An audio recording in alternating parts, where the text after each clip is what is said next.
এটাকেই বলে হচ্ছে K1 রিঅ্যাক্টর। অ্যাকচুয়ালি এর আগে ভিডিওটা করেছিলাম কিন্তু তোমাদের দেখাইনি যে এটা কি করে ফাংশন করে, তো সেটাই তোমাদের আজকে দেখাবো। এর মধ্যে যে দেখো যে সাদা সাদা যে ছোট ছোট জিনিসগুলো আছে ওর মধ্যে কিন্তু হোল আছে, এবং এগুলোর মধ্যে অ্যাকচুয়ালি ব্যাকটেরিয়াগুলো কিন্তু থাকে, বলতে পারো ব্যাকটেরিয়া থাকার জায়গা। এগুলো তলা থেকে বাবলিং উঠলে রোটেশন হয়, রোটেশন হলে সেই ভেতরে যে মানে জলের মধ্যে যে অ্যামোনিয়াটা থাকে সেই অ্যামোনিয়াটাকে ওরা টেনে নেয়, অ্যামোনিয়াটাকে ভেঙে দেয়।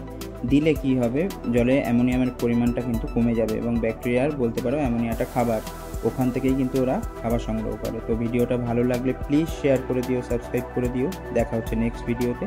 টাটা।